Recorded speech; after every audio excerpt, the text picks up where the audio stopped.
Olá, meu nome é Matheus e meu trabalho vai ser sobre o artigo de pesquisa Adaptação de temperatura de alfa-amilases dependentes de cloreto em psicrófilos, mesófilos e termófilos.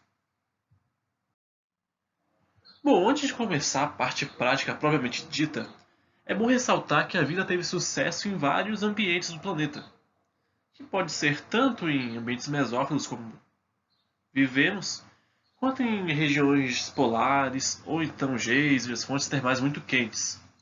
Os organismos que habitam nesses lugares são chamados de extremófilos, sendo que quando tende para o frio é psicrófilo e pode ser termófilo ou hipertermófilo para regiões quentes, tá?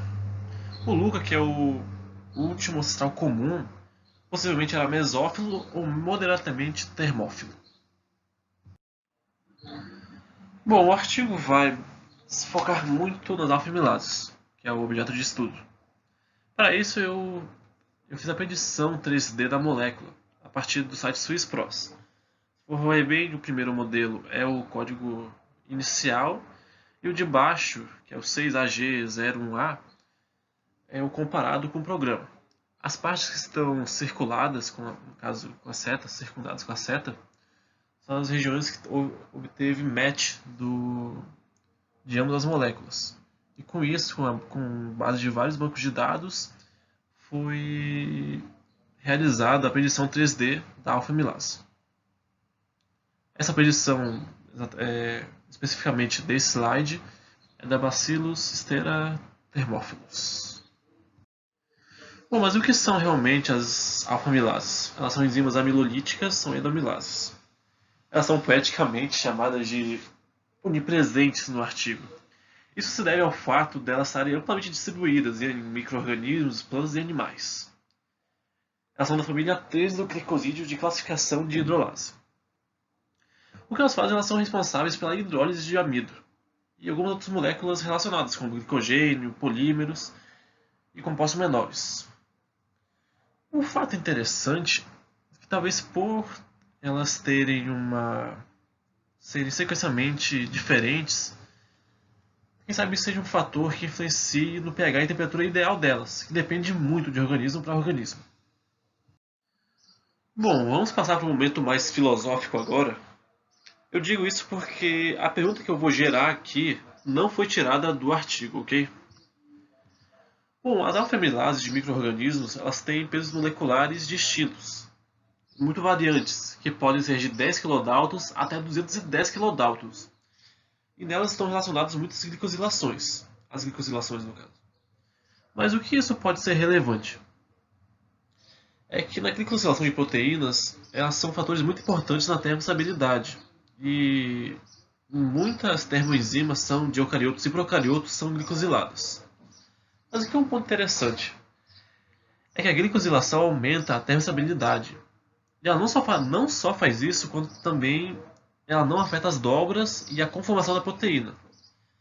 Então a pergunta é, seria esse, apesar de todos os fatores da proteína, seria esse um motivo de adaptabilidade? Eu não vou citar exatamente todos os materiais e métodos da pesquisa, porque não é algo relevante. Mas uma parte interessante é a clonagem de gene. Por quê? Foi feita a clonagem para conseguir alfa-amilases de vários tipos, como por exemplo a AHA, que é a alfa-amilase da pseudo-alteromonas alloplanctis, que é a psicrófila. Outra é a DMA, que é uma mesófila ectodérmica. A PPA, que é do pâncreas do porco, que é uma mesófilo homeotérmico. E a TFA, que é uma alfa-amilase termófila. A partir daquelas informações citadas anteriormente, eu procurei as proteínas e eu fiz o alimento múltiplo para gerar então a árvore filogenética delas. Eu vou mostrar essa aí no próximo slide. Não foi citado anteriormente, mas eu procurei os dados pelo NCBI. Eu fiz tanto o alimento múltiplo quanto a árvore pelo site MegaX. Pelo site não, pelo software MegaX, ok? Daí, do alimento múltiplo surgiu essa árvore. Alguns pontos, intersecções interessantes que agora não faz sentido, mas nos próximos slides vão ser mais claros. Para ligação de coleto para resultados, É bom ter em mente que as várias alfa-amilases elas têm um íon de cloreto no sítio ativo. Isso aumenta tanto a eficácia da enzima e também contribui com a afinidade pelos íons de cálcio. Entre as enzimas estudadas, é legal citar que DMA e PPA do tipo animal eles tiveram uma alta afinidade para a ligação de cloreto.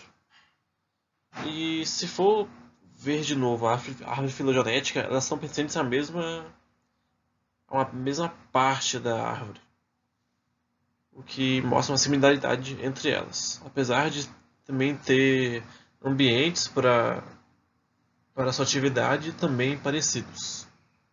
Parâmetros também houve o resultado dos parâmetros termodinâmicos de ativação. Uma termodependência de atividade e sempre usado o amido como substrato, ok? Foram as 4 enzimas investigadas.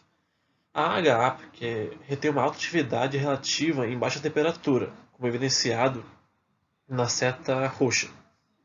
Isso dá porque ela é psicrófila. E isso faz manter a catálise no frio. Enquanto o TFA é quase inativo quanto em temperaturas baixas, como evidenciado pela seta azul.